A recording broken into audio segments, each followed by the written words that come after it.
yanjye ataba menshi, shimwa Mana kuko ndamahoro. Nubwo amagambo yanjye ataba menshi, shimwa Mana wanjye, shimwa Mana kuko ndamahoro. Nubwo amagambo yanjye ataba menshi, shimwa Mana, shimwa Mana kuko ndamahoro. Umutima wanje himbaza Mana, unezerwe kuko ndamahoro. Umutima wanje himbaza Mana, unezerwe kuko ndamahoro. Amen. Dusome ijambo ry'Imana mu gitabo cy'Abaefeso. Tusome neno la Mungu katika kitabu cha Waefeso. Ibice 5. Sura 5. Umurongo wa 7. Mstari wa 7. Nyuma turageza ku 17. Mpaka 17. Igitabo cy'Abaefeso ibice 5. Waefeso 15. Umurongo wa 7 kugeza ku 17. Sura 7 mpaka 17. Sinzi umuntu ninde ushobora kumfasha gusoma ziraje atusaidie Rwanda. Niwe muhe mikoro amfashe gusoma. Mpe kipaza sauti atusaidie kusoma. Kanga 5:7 hadi 17. Nuko ntimugafatanye nabo. Yego. Kuko kera mwari umwijima, kuko kera mwari umwijima, none mukaba muri umucyo, none kuri ubu muri umucyo mu mwami wacu. Umwami wacu. Nuko mugende nk'abana b'umucyo, nuko mugende nk'abana b'umucyo, kuko imbuto z'umucyo ari ingeso nziza zose, kuko imbuto z'umucyo ari ingeso nziza zose, no gukiranuka n'ukuri. No gukiranuka n'ukuri. Mushakashake uko mwamenya ibyo umwami ashima, mushake kugira ngo mumenye ibyo umwami ashima. Ntimukifatanye n'imirimo y'abo umwijima itagira umumaro. Yego. Ahubwo muyihane. Yego. Kuko ibikorwa nabo rwihishwa, biteye isoni no kubivuga. Ibikorwa nabo rwihishwa biteye isoni no kubivuga. Ariko byose iyo bitangajwe n'umucyo, ariko byose iyo bimurikiwe n'umucyo, nabyo ubwabyo bihinduka umucyo. Nabyo ubwabyo bihinduka umucyo. Kuko ikimurikiwe n'umucyo cyose, gihinduka umucyo. Gihinduka umucyo. Nicyo gituma bivugwa ngo, yego, usinziriye we, yego, kanguka uzuke, yego, Kristo abone uko akumurikira. Yego. Nuko mwirinde cyane uko mugenda, yego, mutagenda nk'abatagira ubwenge, ahubwo mugende nk'abanyabwenge. Yego. Mucunguze uburyo umwete, kuko iminsi ari mibi. Nuko ntimukabe abapfu, ahubwo mumenye icyo umwami wacu ashaka. Reka dusome, yadufashe kandi dusome mu Baroma. Tasoma tena Warumi bice 13. 13. Umurongo no wa 11 n'umuro kugeza kuri 14. 11 mpaka 14. Abaroma 13:11 kugeza kuri 14. Waroma 13:14 mpaka 11 mpaka 14. Kuko wijambo ravuga ngo kuba maso. Yego. Nuko mujye mugenza mutyo. Nuko muze mugenza mutyo. Kuko muzi yuko igihe cyo gukanguka gisohoye rwose. Kuko muzi yuko igihe cyo gukanguka gisohoye rwose. Amen. Dore agakiza kacu karatwegereye. Kuruta igihe twizereye. Ijoro rirakuze burenda gucya. Nuko twiyambure imirimo y'umwijima. Twambare intwaro z'umucyo. Tugendane ingeso nziza nk'abagenda mu mucyo. Tutagira ibiganiro bibi. Tudasinda. Tudasambana. Tudakora iby'isoni nke. tudatongana kandi tutagira ishyari ahubwo mwambara umwami Yesu Kristo kandi nimuhe urwaho imibiri yanyu ngo ibone ko ikora ibyo yifuza. Amen. Mana iguhe umugisha ngo akubariki kubwo kudusomera neza kwa kusoma vizuri. Ndashima Imana mu iki gitondo kuko twabonye umwanya mwiza kuba imbere yayo.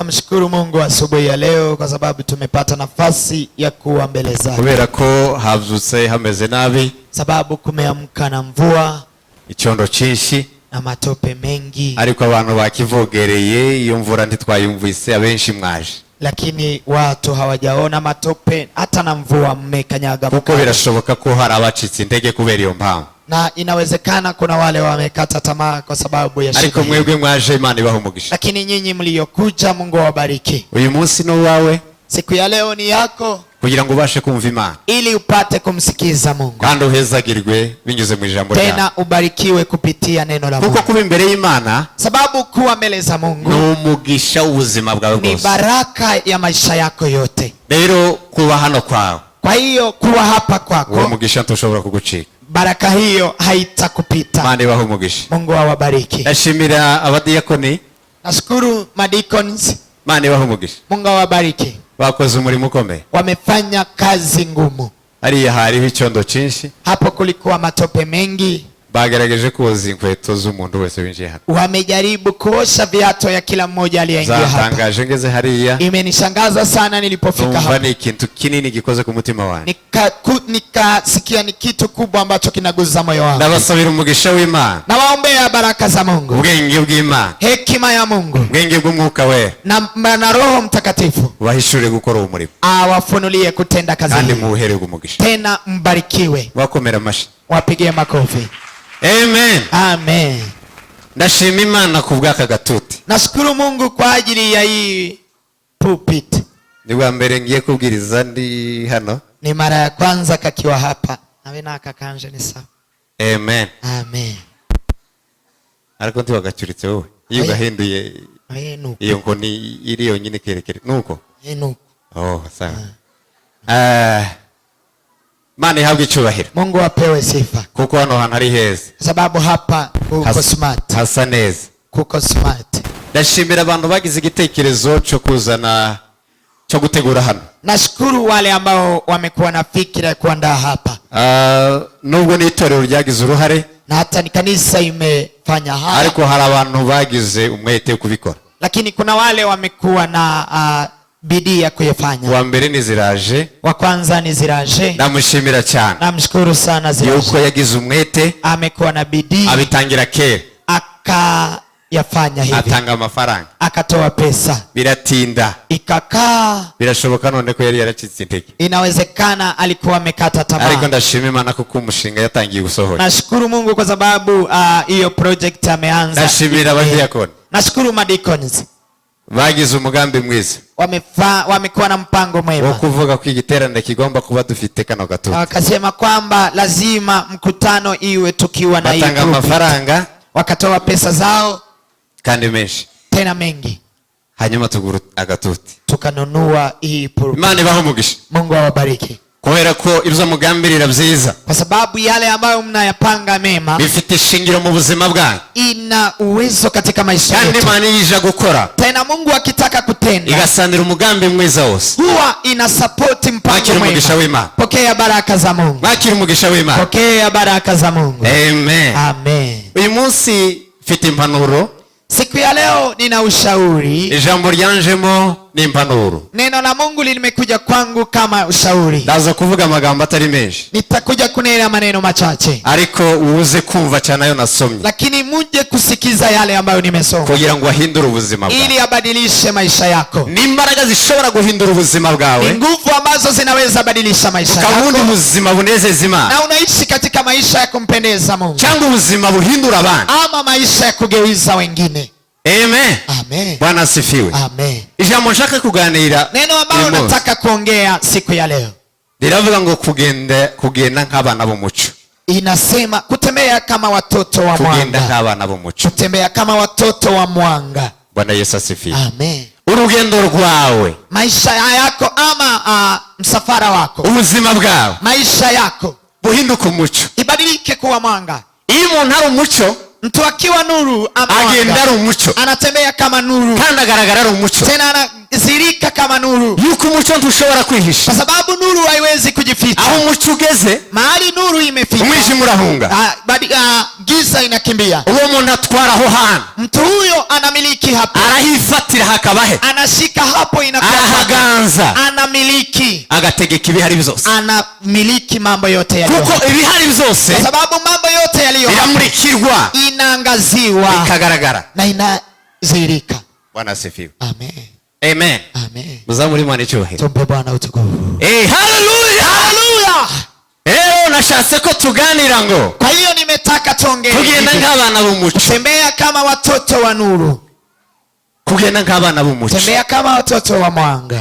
kubera ko twahindutse umucyo, sababu tumebadilika kuwa nuru, tugomba kugenda uko turi, lazima tutembee vile tulivyo. Amen. Amen. Muri iki gice twasomye, katika sura hii tuliyosoma, iyo usomye aya magambo, ukisoma maneno haya, Paulo yayavugaga atanga impanuro. Paulo akitoa kandi impanuro yari matanga, tena mashauri alikuwa anatoa, yari ngo kubera ko twakijijwe, alikuwa anawaambia kwa sababu tumeokoka, tukava mu byaha, tukatoka katika dhambi. kera ngo twari umwijima, dhambi tamani tulikuwa giza, twari dutuye mu mwijima, tulikuwa tunaishi katika giza, kandi umwijima wari muri twe, tena giza ilikuwa ndani mwetu. ukuvuga ngo ubuzima bwose bwacu, kusema maisha yetu yote yari umwijima, ilikuwa ni giza. imirimo twakoraga, kazi tulikuwa tunazozifanya, uburyo twitwaraga, ile tulikuwa tunajishukulia, uko twabonekaga, ile tulikuwa tunazirika, uko Imana yatubaraga, ile Mungu alikuwa anatuhesabu, twari umwijima, tulikuwa giza. ariko kubera ko twakijijwe, lakini kwa sababu tumeokoka, tugahinduka, tukabadilika,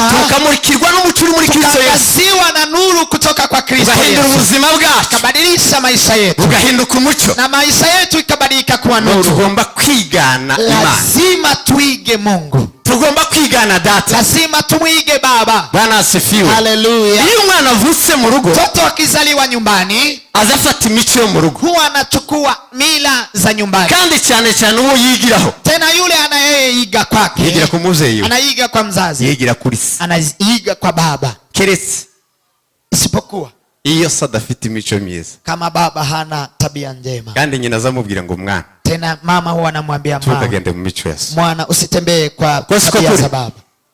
ariko isa afite imico myiza, lakini baba akiwa na tabia nzuri, nyina azamubwira ngo mwana uzabe nka so, mama huwa anamwambia mtoto huwa uzibona sakora iki ngiki, wewe unaona baba akitenda hivi, tukagikore, usitende, ugomba gukora nkuko sakora, lazima tenda kama vile baba anatenda. Bwana asifiwe. Haleluya. kubera ko twakijijwe, sababu tumeokoka, twakuwe mu isi mu mwijima, tumetoka katika giza, tuzanwa mu rugo rwa Data, tukaletwa katika familia ya Baba, kwigana Data, lazima tuige Baba. Imana ni iki? Mungu ni nini? Imana ni urukundo, Mungu ni upendo, natwe tugomba kwigana urukundo, lazima nasi tuige upendo. Bwana asifiwe. Haleluya. Ijambo ry'Imana mu gitabo cha Yohana wa mbere, Biblia neno la Mungu linasema katika kitabu cha Yohana wa kwanza, ko azima, mtu yule anayesema namjua Mungu akaba adafite urukundo muri we, na hana upendo ndani mwake, ababesha, mtu huyo anadanganya, Imana ari urukundo, sababu Mungu ni upendo. Bwana asifiwe. Haleluya. Amen. Amen. Tugomba kwigana urukundo rw'Imana, tuige upendo wa Mungu, tugomba kuganzwa n'ubuzima bw'urukundo, lazima tutawaliwe na maisha ya upendo, kugira ngo abantu nibakubona, ili watu wanaokuona bakusoromeho imbuto,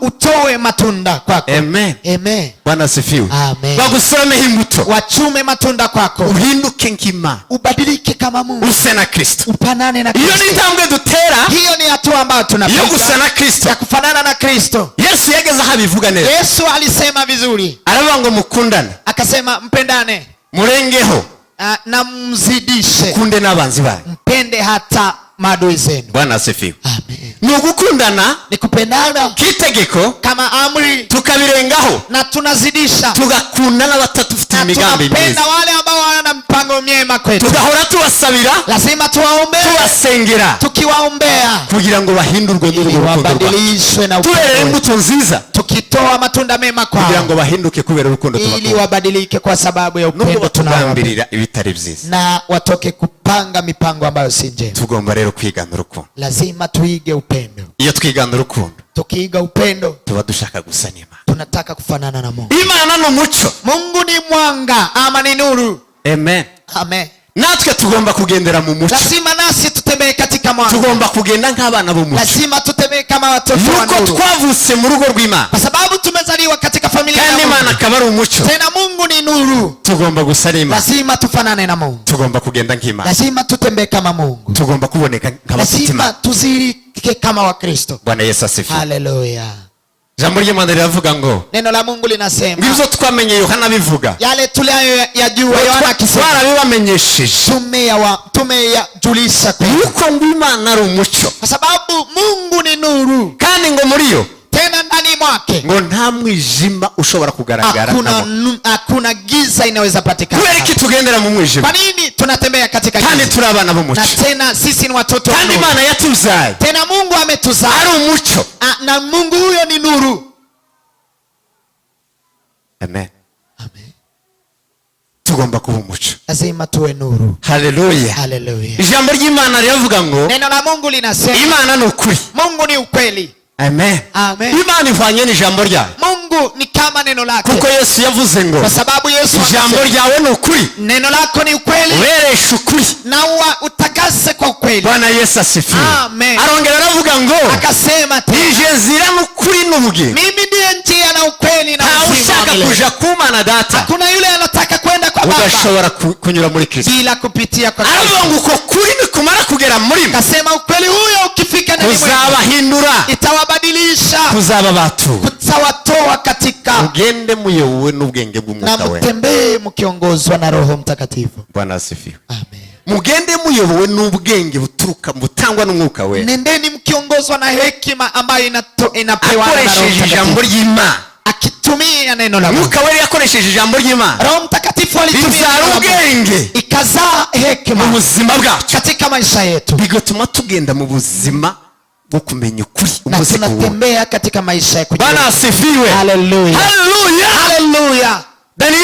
Daniel Belshazzar aramubwira ngo, Belshazzar akamwambia, numvise ko bavuga ko umwuka w'Imana zera, nilisikia kwamba wanasema Roho Mtakatifu ari muri wewe, atuye muri wewe, ndani mwako, ngo kandi tena ubwenge bwawe buraboneye, hekima yako ni ya ukweli, ufite umucyo w'Imana, una nuru, ubwenge bwawe burabone kandi ni bwiza, hata hekima yako ni njema. Bwana Yesu asifiwe. Amen. Amen. Amen. Iyo dufite umucyo w'Imana, tukiwa na nuru ya Mungu, iyo umucyo wa Kristo wamurika ubuzima bwacu, nuru ya Mungu ikiangazia maisha yetu, ahindura ubwenge bwacu, anabadilisha hekima zetu, tukaba icyitegererezo cyiza, tunakuwa kielelezo cyiza. Abantu nico gihe bazavuga ngo naka ni umunyabwenge, watu wanasema ndugu huyu ni mwenye hekima. kubera ko ari umunyabwenge, abantu badafite ubwenge, ni mwenye hekima na watu wengine hawana hekima. N'umwuka w'Imana muri we, ni Roho wa Mungu wamo ndani mwako. Bwana Yesu asifiwe. Amen. Amen. Amen. Tuyoborwe n'ubwenge, tuongozwe na hekima. Ijambo twasomye, neno ambalo tumesoma muri kino gice katika sura hii, biravuga cyane kugenda mu muco, kugendera mu muco, nasema kutembea katika nuru. Iryo jambo tugiye kuvugaho gato, neno hilo tunataka kusema kidogo kugira ngo tuze kurangiza, ili tuje kumalizia. Imana ni umucyo, Mungu ni nuru, kandi tugomba kwigana Imana, na ni lazima tumuige Mungu. kugira ngo twigane Imana, ili tumuige Mungu, tugendera mu mucyo, ni lazima tutembee katika kandi nuru. kugendera mu mucyo, na kutembea katika nuru ni ukwirinda umwijima, ni ukutagaragaramo ikintu cyose cy'umwijima, ni kujilinda kupatikana ndani kitu cha giza. Ubuzima bwose bw'icyaha, lazima maisha yote ya dhambi bugomba kuba butari mu buzima bwawe, ni lazima yasiwe ndani ya maisha, bugomba kuba butari muri wewe, ni lazima yasiwe ndani mwako. nta kintu na kimwe kitagaragara, hakuna kitu chochote ambacho hakizihiriki mu buzima bwawe katika maisha yako. Bwana Yesu asifiwe. Amen. Amen. Amen. Nuko baturwa na Kristo, ni kutoka katika katika utumwa na Kristo, ingingo zawe zose zikabatura, viungo vyote vyako vinatolewa kugira ngo bimurikirwe n'umucyo w'Imana, ili viangaziwe na nuru ya Mungu, ugengwe n'ubuzima bwa Kristo muri wowe, utawaliwe na maisha ya Kristo ndani. aho Yesu yavuze ngo, mahali Yesu amesema kugira ngo tugere ku rugero rwa Kristo, ili tufikie kwa kiwango cha Kristo, ngo no kwiyanga, lazima tujikane. hanyuma yo kwiyanga, nyuma kujikana, tukikorera umusaraba na tunajitwika msalaba wa Kristo. Amen. Amen. Bwana sifiwe. Hallelujah. Mu musaraba wa Kristo, msalaba wa Kristo harimo kwihanganira byose, kuna kuvumilia mambo yote, nta byacu birimo, hakuna yetu yaliyomo. Amen. Amen. Kuko yageze ku musaraba, kwa sababu amefika msalabani, kandi ari umunyembaraga, tena ni yeye ni mwenye nguvu, ari Imana yaremye abantu, ni Mungu ambaye amewaumba ariko yemera guca bugufi, lakini akakubali kunyenyekea, agera ku musaraba kubw'ibyishimo bitagira akagera, kwa sababu ya furaha ilikuwa mbele zari imbere ye, ambayo imekuwa mbele yake, aritorera nani wewe nanje, wewe nami. Bwana Yesu asifiwe. Amen. Rero kubw'iyo mpamvu, kwa hiyo kwa sababu hiyo tugomba guhinduka umuco, lazima tubadilike, ubuzima bwacu bugomba kugengwa na Kristo, maisha yetu lazima yatawaliwe na Kristo, twisigarije na hato, hakuna mahali tulijibakishia. nimba hari ahantu wisigarije, kama kuna mahali wewe umebaki, uracyari mu mwijima, bado wewe uko kwa giza. ubuzima bwose ukora, maisha yote ya n'imirimo ukora, na matendo unayoyafanya, iri mu butware bwa Satani, uko katika uongozo wa uri mu Shetani, butware bwa kamere, wewe uko katika ufalme wa utu. Amen. Amen. Habe nubwo twaba tuza hano mu itorero, galao tunakuja kanisani tukaza gusenga, na tunakuja kuomba, waba uri umuyobozi runaka mu itorero, galao wewe ni kiongozi fulani, waba uri umushumba w'itorero, galao wewe ni kiongozi, ariko niba ukiri mu butware bwa kamere, lakini kama wewe unaongozwa na utu, turabatuka, haujakombolewa, uri mu mwijima bado w'ibyaha, uko kwa giza, uko kwa dhambi. ariko ndashaka ngo uyu munsi, lakini nahitaji siku ya leo, igitondo, asubuhi ya leo, murikirwa n'umuco wa Kristo, uangaziwe na nuru ya Kristo, murikire ubuzima bwawe bwose, na maisha yako yaangaziwe, ubatuke, na maisha yako yakombolewe. Amen. Amen. Bwana asifiwe. Hallelujah.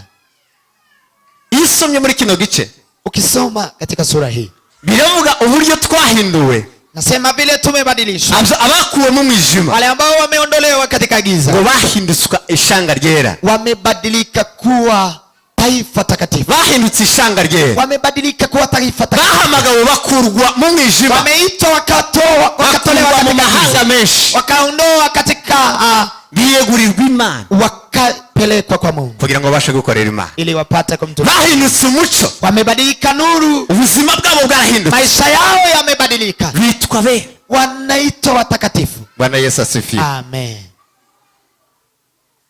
Nicyo gituma Ndio maana biyeguriye Imana, wamejipea Mungu, kandi ubuzima bwose tena maisha yao yote, bwabo maisha yao yote ni ubuzima bw'umuco, ni maisha ya nuru, bamurikira naho bari, aho batuye, wanaangazia na mahali wanaishi. Bwana Yesu asifiwe. Amen. Amen. Amen. Paulo aravuga ngo turi icyitegererezo cy'abizera, Paulo akasema sisi ni kielelezo cha waaminio n'abatizera, na wale ambao hawaamini. icyitegererezo gihera mu mirimo dukora, Kielelezo kinaanza kwa matendo ambayo kubera ko tunayotenda, abantu cyane cyane ntibumva amagambo tuvuga, kwa sababu watu sana sana hawasikii maneno amagambo yacu tunayosema. ashobora kuba asize umunyari meza, Maneno yetu inawezekana yameungwa chumvi, ariko ikimurikira abantu lakini kile ambacho kinaangazia watu ni imibereho ni tubayemo, maisha ambayo uburyo tunaishi, twitwa, ni vile tunavyozichukulia. icyo nicyo cyitegererezo Hicho cy'abizera. ndicho kielelezo cha Uwo watakatifu. mucyo rero Nuru hiyo sasa ugomba kumurikira raundi turimo, place dutuyemo, lazima imulikie mahali tunaishi, kugira ngo imurikirwe n'umucyo w'Imana. ili mahali tunaishi iangaziwe na nuru ya Mungu. Bwana Yesu asifiwe. Hallelujah. Abamurikiwe Wale ambao wameangaziwa bahindutse abami, wamebadilika abami kuwa wafalme n'abatware na wamiliki mu bwami bwa Kristo. katika ufalme wa Kristo. Niko ijambo ry'Imana muri Petero rivuga Hivyo hivyo neno la Mungu linasema katika ngo kitabu cha twahindutse Petro, abami bo mu bwami bwa sisi ni Data. wafalme katika ufalme wa Baba. Iyo umaze gukizwa Ukiokoka winjira mu bwami bwa Kristo, unaingia katika ufalme wa Kristo. aho niho ukwiye kuba utuye, Hapo ndipo lazima uishi, kandi niho ubarizwa, tena hapo ndipo unahesabiwa, ni naho ukorera imirimo. na hapo ndipo unatendea Nubwo kazi guhishurwa kwa Kristo kwa ajili ya utaragaragara kugira ngo ubwami bwa Kristo bwime ingoma mu isi, hajazirika ili ufalme wa Kristo uzidi, ariko mu buryo bw'umwuka lakini kwa nafasi ya kiroho dukorera mu bwami bwa Kristo. tendea katika ufalme wa Bwana Kristo. asifiwe. Haleluya. Nicyo gituma dufite ububasha Ndio maana tuna uwezo bwo gutegeka byose. wa kuamrisha kila kitu. Imana irema Adamu, Mungu alipomuumba Adamu yari afite ububasha alikuwa na uwezo n'ubushobozi na mamlaka muri we ndani mwake bwo gutegeka ibintu byose, wa kuamrisha kila kitu, bwo gutegeka ibintu byose, wa kutawala kila kitu. ariko icyaha kimaze kwinjira muri Adamu, Lakini dhambi ilipoingia katika Adamu cyamaze imbaraga n'ububasha, kimemaliza nguvu na mamlaka. ubwo bubasha n'ubushobozi burashira. Uwezo huo na mamlaka ikaisha. Ni umwenda yambuwe Na ni mavazi y'ubwiza yaliyoondolewa bw'Imana ya uzuri ama utukufu n'imbaraga z'Imana, na nguvu za Mungu, yambikwa umuntu wa kera, akavikwa mtu wa kale, ari we kamere, na huyo ndio utu unononekaye, wononekara na ni mzaifu. Amen. Amen. Ariko iyo twinjiye mu bwami bw'Imana, Lakini tukiingia katika iyo ufalme wa twongeye Mungu, gukizwa, tukiokoka tena, twambara za mbaraga ziri muri Kristo. tunavaa nguvu ambazo Yesu araduhindura, Yesu anatubadilisha, ubuzima bwacu akamumurikira, maisha yetu yanayangazia, tukongera kandi tukinjira mu bwami bwa na Kristo, tunaingia katika ufalme wa Kristo. tuopera mu buryo bw'umwuka, Tunatenda katika kiroho, dukorera mu buryo bw'ikirere cy'umwuka, tunatenda katika anga ya roho. nicyo gituma dufite ububasha n'ubushobozi Ndio maana tuna uwezo na mamlaka bwo gutegeka abami b'iki kirere wa kuamrisha mafalme wa anga ku buzima bwacu. katika maisha yetu. Bwana asifiwe. Amen. Amen. Haleluya. Hariho urahari, urimo, Wewe umo winjiye mu bwami bw'Imana, umo katika ufalme wa Mungu. wakiriye Yesu mu buzima bwawe, Umepokea Yesu katika Yesu maisha yako. yamurikiye ubuzima bwawe, Yesu ameangazia maisha yako. winjiye mu bwami bwa Kristo, Je, umeingia katika ufalme wa wakiriye Kristo? izo mbaraga z'ubwami bwa Kristo, Umepokea nguvu hizo za ufalme wa Kristo? utegereje guhishurwa ku bwami bwa Kristo, Je, unatarajia ufunuo wa Kristo Yesu? ukazima ingoma hamwe na Kristo, Na unamiliki ufalme katika Kristo? cyangwa imirimo yawe ukora Ama kazi unazozifanya iguhakana kwinjira mu bwami bw'Imana. inakuzuia kuingia katika ufalme wa Mungu. Bwana asifiwe. Haleluya. Icyo ni ikibazo ugomba kwibaza, Hiyo ni swali ambayo utajiuliza. kandi ni ubuzima ugomba guhindura. Tena ni maisha ambayo lazima uchague. Ariko Lakini abakomeje kwihangana wale ambao wameendelea kuvumilia no guhangana n'ubuzima bafite, na kupigana na maisha ambayo bwaba ari ubuzima burimo intambara, galao ni maisha ya vita, ari urugamba rukomeye, ni vita kali, nicyo gituma umunsi wa nyuma ndiyo maana siku ya mwisho uzambikwa amakamba, utapewa zawadi, uzaba umwami cyangwa se umutware utakuwa mfalme ama mtawala mu bwami bwa Kristo. katika ufalme wa Kristo. Ba Yosefu ubuzima bari barimo Wakina Joseph maisha walikuwa bari ubuzima buciriritse, ilikuwa ni maisha yanayo ambayo haiheshimiki, ubuzima bwo kuba umuretwa maisha ya kuwa mtumishi kugeza aho uba umuyaya wo mu rugo, mpaka uwe mtumishi wa nyumbani. kandi Imana iri mu buzima bwawe. Tena Mungu yamo katika maisha yao, Barihanganye, wamevumilia, bagera naho banga gukoza Imana isoni. wakafika mahali hawawezi mwaibisha Mungu. Yosefu yabivuze neza, Joseph amesema vizuri. muka Potifari amubwiye gukora icyaha nawe, Bibi ya Potifari alipomwambia watende dhambi, aramubwira ngo sinshobora guhemukira Imana, akamwambia siwezi mwacha Mungu wangu, ukora icyaha kimeze gutya, nitende dhambi hii, sinshobora no guhemukira databuja, na siwezi kumwaibisha ama kumkosea Bwana wangu. Bwana asifiwe. Amen. Mwene data, Ndugu yangu, niwe muri wowe ikiwa ndani mwako harimo imbaraga kuna nguvu zishobora kugeraho zihakana zinaweza fika mahali ya kukataa ubuzima Satani gushobora kujyamo, maisha shetani anataka uingie, kandi ni izo mbaraga utazifite. tena kama hauna nguvu hizo. Soma ijambo ry'Imana, usenga Imana Soma neno la Mungu na uombe Mungu, kugira ngo Imana ireme ubuzima busha muri wowe, ili Mungu aumbe maisha mapya. Yesu ayobora ubuzima bwawe, Yesu aongoze maisha yako. wakira imbaraga zo guhakana imirimo ya Satani, Upokee nguvu za kukana matendo ya shetani, kugira ngo uhinduke umuco ili ubadilike kuwa nuru kukuri na nuru ya ukweli. Amen. Amen. Bwana asifiwe. Amen.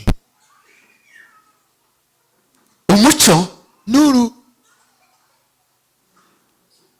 muco tuvuga n'ubuzima bwa Kristo muri wowe, nuru tunayosema ni maisha ya Kristo ndani mwako, ubuzima bwa Kristo muri wowe, maisha ya Kristo ndani yako, kubera ko Kristo namurikiye ubuzima bwawe, sababu Kristo akiangazia maisha yako uzahinduka umuco. utabadilika kuwa nuru. Niba Kristo ari ugenga ubuzima bwawe, Ikiwa Kristo ndiye anatawala maisha yako, uri mu muco. wewe uko katika Ariko Yesu niba atayoboye ubuzima bwawe, lakini kama Yesu haongozi maisha yako, uracyari mu mwijima. bado uko kwa giza. Reka mvuge ibintu bibiri cyangwa bitatu Acha niseme maneno mawili ama matatu bigaragaza ubuzima bw'umukristo. inavyodhihirisha maisha ya Mkristo. Uri mu muco.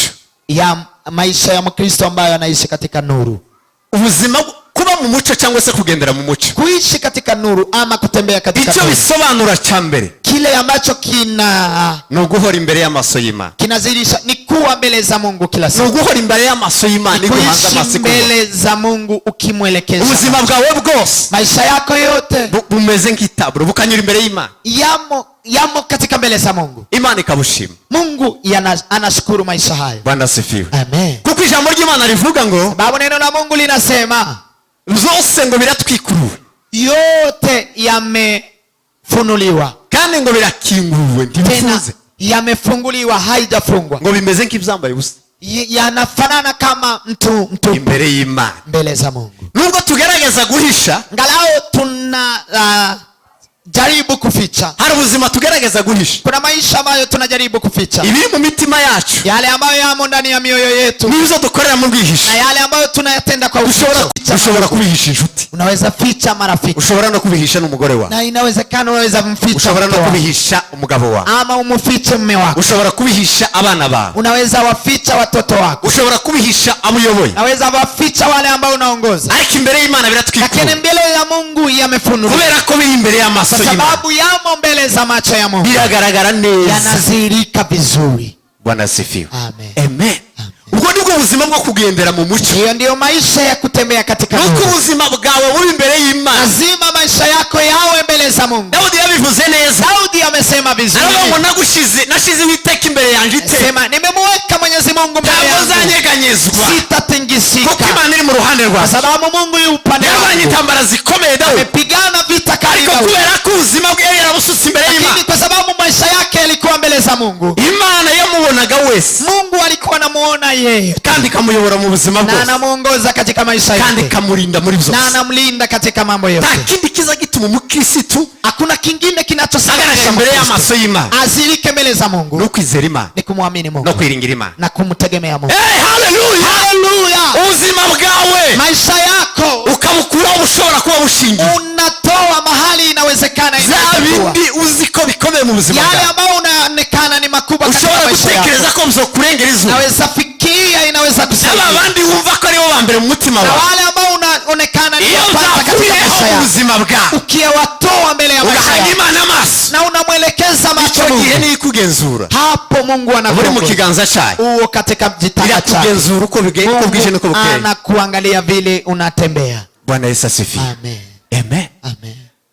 Aho ngaho ntambaraga z'umuntu ziba ziri hapo, hakuna nguvu za mwanadamu zile, abo baratinyuse, hao wametoa uoga, kubera ko bazi ko ubuzima, kwa sababu wanajua maisha haya ari ubwigihwayihwaye ari buto, ni maisha mafupi, ni ubuzima butambuka, ni maisha ambayo yanapita, ariko bafite ubundi buzima, lakini wana maisha mengine.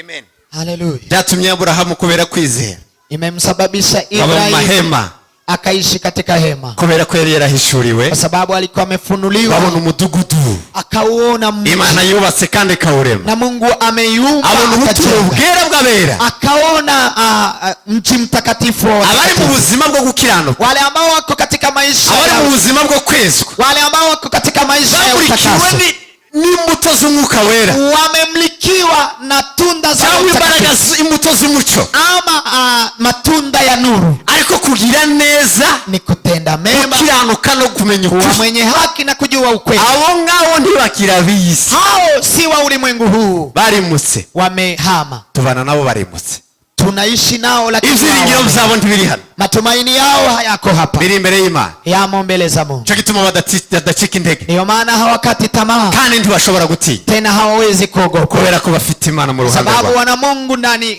upande wao. Bwana Yesu asifiwe. Haleluya. Amen. Amen. Paulo yabivuze neza, Paulo amesema vizuri, aravuga ngo meze nk'ibisutswe ku gicaniro, anasema mimi ni kama yale tupayo katika imibabaro yari myinshi, mateso yalikuwa mengi, imibabaro yari myinshi, mateso yalikuwa mengi, yabinyuzemo, amepitia mateso hayo, ariko yarazi ikamba bikiwe, lakini alikuwa anajua taji ambayo anawekewa, ikamba ry'ubugingo, taji la uzima wa milele, itangirika, taji ambayo haliharibiki.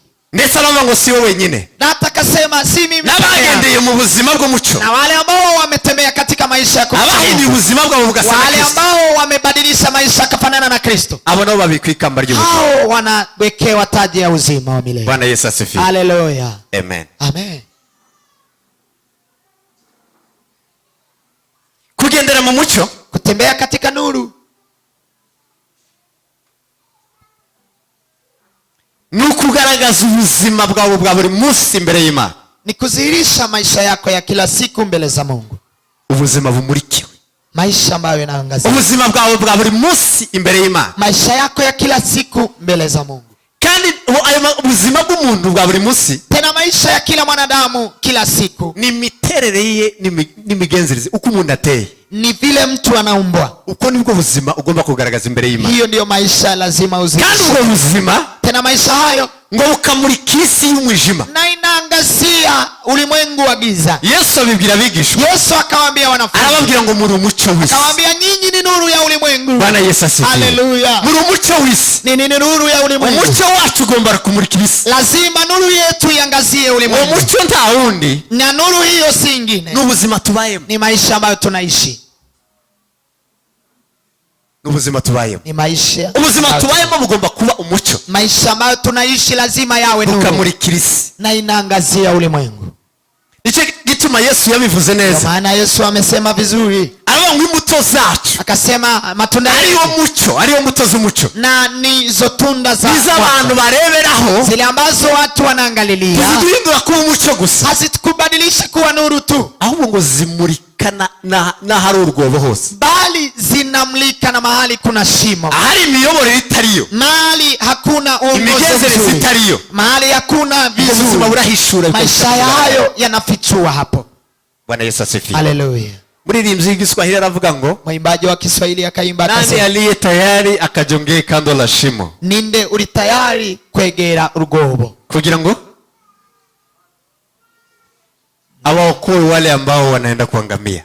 kugira ngo arokore bariya bagiye kurimbuka. Bwana Yesu asifiwe. Amen. Ubuzima bwacu Maisha yetu bugomba kumurikira n'ahari urwobo, lazima iangazia mahali kuna shida, aha batarakizwa bagomba kurimbukira, mahali wale ambao hawajaokoka wangeangamilia, ugahindura ubwo buzima. na inabadilisha maisha. Yesu yabivuze neza. Yesu amesema vizuri, aravuga ngo naje ndi umucyo w'isi, akasema mimi nilikuja kama nuru ya ulimwengu, uzanyizera wese, yule ataniamini yeyote azamurikirwa n'uwo mucyo, atangaziwa na nuru hii, ntazaba akiri mu mwijima. hataishi katika Bwana giza tena. asifiwe. Amen. Naje ndi umucyo w'isi. Mimi nilikuja kama nuru ya ulimwengu. Aranavuga kandi, Akasema mara tena, aravuga ngo mugomba guhinduka umucyo. lazima nyinyi mbadilike nuru. Bwana asifiwe. Amen. Amen. Mugomba guhinduka umucyo Zima mbadilike kuwa nuru kugira ngo murikire isi, ili mwangazie ulimwengu. Bwana asifiwe. Amen. Amen. Amen. Tugomba guhinduka umucyo Tubadilike kuwa nuru kugira ngo duhindure isi. ili tubadilishe ulimwengu. Yesu yari umucyo mu isi, Yesu alikuwa ni nuru ulimwengu. nicyo cyatumaga abafarisayo n'abanditsi bamwana, Ndio maana waandishi na mafarisayo kandi walikuwa bashakaga no wanakataa, kumwica. na walitaka kumuua. Ni ukubera ko ubwiza bw'umucyo uri muri Kristo Kwa Yesu sababu uzuri wa mwanga ambao umo katika bwagaragaza Kristo uko bateye n'uko bari, kunadhihirisha vile wanafanana na vile bigatuma wanakuwa, bashaka kwica Yesu. na inasababisha wamuue Yesu. Niko natwe tugomba kuba, Na ni hivyo iyo hivyo ubuzima bwa nasi Kristo bwinjiye muri wowe, tuige maisha hii, burakumurikira. inakuangazia Iyo maisha uri haya. ahari umwijima, Ukiwa katika giza, ubwo buzima bugahinduka. maisha hayo yanabadilika. Ariko birashoboka ko twebwe muri iki gihe Lakini inawezekana sisi wa nyakati uwo hizi mucyo utagaragara, ni nuru ambayo haizidi, ahubwo bari mu mwijima, bali wale ambao wako katika nuru giza batwinfluence gukora imirimo yabo, wanatufunza kufanya kazi zao, batuyobora mu nzira zabo. wanatuongoza katika kazi zao. Ariko ugomba kuba umucyo, Lazima uwe nuru, ugomba kumurikira isi, uangazie ulimwengu. ugomba kumurikira isi utuyemo. Lazima uangazie ulimwengu ambao unaishi ndani. Paulo yavuze neza, Paulo amesema vizuri, atanga inama muri ubu buryo, akatoa shauri katika soza, nafasi. aravuga ngo kanguka wewe usinziriye. Asema amka wewe usinziayo. Sinzi ubuzima urimo usinziririyemo, Sijui maisha ambayo umesinzia ndani. birashoboka ko uri mu buzima bw'icyaha, Inawezekana umo katika maisha ya dhambi, kuko ngo kugaruka kwa Kristo sababu kurejea kwa Kristo kuri hafi kuruta igihe ni twizeye. karibu kuliko okovu nicyo gituma tugomba kuba maso. Hiyo lazima tuwe macho, tugomba gukanguka lazima tuamke kugira ngo Kristo akumurikire, ili Kristo akuangazie, ubuzima bwawe bumurikire, maisha yako yaangaziwe. tugomba kwiyeza, Lazima tujitakase, tukambura umwambaro wake, lazima tuvue mavazi ya dhamani, kandi uwo mwambaro wake tena mavazi hayo ya kale n'ubuzima bwawe bwa kamere, maisha yako ya utu, kamere kuyobora, utu ambao unakuongoza. uwo niwe muntu wake, huyo ndio mtu wa dhamani. ugomba kumwambara, lazima umvue ukambara umuntu musha, na unavaa mtu mpya, na mtu huyo mpya ni Kristo, kuko abari muri Kristo Yesu, sababu wale wamo katika Kristo Yesu bahindutse basa na Kristo, wale ambao wamebadilika, bahindutse ibyaremwe bisha, wamebadilika kuwa viumbe ubuzima bwa vipya, kera bwarashize, maisha ya kale yameisha, ubuzima barimo bwose ni bushya, maisha ambao wanaishi ni maisha matakatifu. Banasifiwe. Haleluya. Tugomba gukura, lazima tutende gukura, lazima tukue, tugomba gukura, lazima tukue. Kukua bisobanura gusa na Kristo, inafafanua kufanana na Kristo, kugera ikirenge mu cya Kristo, kupiga hatua katika nyayo za Kristo, guhindurwa na Kristo, kubadilishwa na Kristo, kuyoborwa na Kristo, kuongozwa na Kristo. Yesu akaba ari uyobora ubuzima bwawe. Yesu anaongoza maisha yako, ugaca bugufi kuko Yesu yaciye bugufi, unanyenyekea kama vile Yesu amenyenyekea, ukihangana kuko Yesu yihangana, uvumilia kama vile Yesu amevumilia, ukagirira abantu bose imbabazi n'impuhwe, unakuwa na rehema kwa watu wote. Yabivuze neza ngo muze musange, amesema vizuri, njoni mnikaribie, nikorera umutwaro wanje na nitabeba mzigo wanje utaremereye, kwa sababu mzigo wangu ni rahisi, uroroshe cyane, mzigo wangu ni rahisi. bene data, ubuzima bwawe, ndugu yangu, maisha yako reka bumurikire, acha iangazie ulimwengu, isi kumurikire, ulimwengu uangaziwe. ni hehe dutrainingira cyangwa se turemere ubwo buzima, mahali wapi ambao tunafunzwa maisha hayo ama tunaumba maisha hayo? ni ijambo ry'Imana, ni katika neno la Mungu no gusenga na kuomba. Isoma ijambo ry'Imana, kisoma neno la Mungu, rihindura ubuzima bwawe, linabadilisha maisha yako, rifite imbaraga, lina nguvu z'Imana za Mungu ziri muri ryo, zimo ndani ya neno, zo gukiza ubuzima bw'umuntu, za kubadilisha ama kuponya maisha, za kubadilisha, zikamwambika imbaraga za Kristo, namuvisha nguvu za Kristo. umwuka wa Kristo akayobora umuntu mu ijambo ryawe, roho wa Kristo anaongoza Imana ikabona ubuturo muri wowe, Mungu anaona makao ndani mwako, yuko Yesu yavuze ngo, sababu Yesu amesema, ukomeza amategeko yanjye, ukiyashika amri jewe zangu, na data nzaza mimi na Baba nitakuja tuwe pamoja nawe, tuzatura aho uri, tutakaa mahali, tuzaba muri wowe, tutakaa ndani mwako. ahandi hari ubuturo bw'Imana, kuna mahali kuna makao ya Mungu, ni mu buzima bwawe, ni ndani ya maisha yako. ariko bizakunda, lakini itakubali vipi? ariko wemereye principe z'Imana, ukikubali amri za Mungu, wemeye kunyura mu nzira z'Imana, ukikubali kupita katika njia za Mungu, Mungu, ryahinduye ubuzima, neno la Mungu likibadilisha maisha yako, icyo ushingiraho cyose n'icyo ukora, kile ambacho unatenda chochote kibe kiri mu bushake bw'Imana, kiwe katika mapenzi ya Mungu, kandi kivuzwe mu ijambo ry'Imana, kimenenwa kuko ubuzima bwose tugomba kunyuramo, sababu maisha yoyote tunapaswa kupitia, gucamo nibyo tugomba kuvuga, yale ambayo tunapaswa kunena na kupitia ijambo ry'Imana, yamo katika neno la Mungu, nivugo tuvuga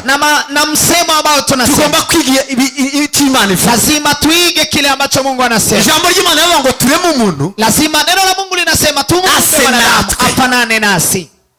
Amen. Amen. Gusa n'Imana no kuvuga nk'Imana, kufanana na Mungu ni kunena kama Mungu. Gusa n'Imana no kugenda nk'Imana, kufanana na Mungu ni kutembea kama Mungu. Gusa n'Imana no gukora nk'Imana, kufanana na Mungu ni kutenda kama Mungu. kandi ibyo nta bindi, tena hayo si mengine. Imana ni nyamategeko, Mungu ni mwenye amri, Imana ifite inzira zayo, Mungu ana njia zake, ni mu ijambo ryayo, ni katika neno lake. ubuzima bwawe buhinduke, maisha yako yabadilike, ushingire ku ijambo ry'Imana, yajengwe katika neno, hamwe n'imbaraga zo gusenga, pamoja na nguvu za kuomba, tuzabishobora, tutaweza, tuzabigeraho, tutayafikia, tuzamurika, tutamulika, tuzahinduka, tutabadilika, tubashe kukugera ku kigero cyo gusa na Kristo, tufike katika kiwango cha kufanana na Kristo. Umugisha, Mungu atubariki, ijambo ry'Imana rituganze, neno la Mungu kandi ritugasanire, tena litubariki, rikomeze ubuzima bwacu, imarishe maisha yetu, riduhindure, ritubadilishe, rireme ubuzima busha muri Kristo, maisha mapya ya Kristo Yesu muri wewe, ndani mwako. Kadusenga Imana. Acha tumuombe Mungu. Birashoboka ko, inawezekana kwamba kwa hari aho ushobora kuba warahinduye, kuna mahali umebadilika, ukaba wigenga, wiyobora, unajiongoza. hindura ubuzima bwawe, badilisha maisha yako, kumurika, ubuzima bwo kumurika, maisha ya kumulika, n'ubuzima bugaragara imbere y'Imana. Ni maisha ambayo yanazirika mbele za Mungu. Udafite ikindi cyo guhisha. Hakina kitu kingine cha kuficha. Ubuzima bwo kumurika, maisha ya kumulika, so gusa n'Imana gusa, si kufanana na Mungu tu, sino gusa na Kristo, na si kufanana na Kristo tu, ahubwo ni ubuzima bumurikira abantu, bali ni maisha ya kumulikia wengine. Ukagaragaza ahari urwobo, unazihirisha mahali kuna shimo, ubasha kurokora ubuzima bwawe, ili okoe maisha yao. Hindura ibitekerezo yawe, badilisha fikira zako, n'ubuzima ubayemo, maisha ambayo unaishi, murikirwe n'ijambo ry'Imana, umulikiwe na neno la Mungu. Reka dufatanye gusenga. Acha tuambatane. Mana, mu izina rya Yesu, amen. Ijambo ryawe ni ukuri, yego Mana, rihindura ubuzima, rikomeza ubuzima.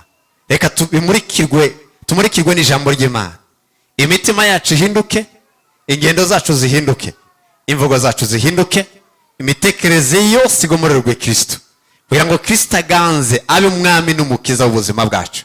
Tubashe guhinduka umuco, tumurikire isi mu mwijima.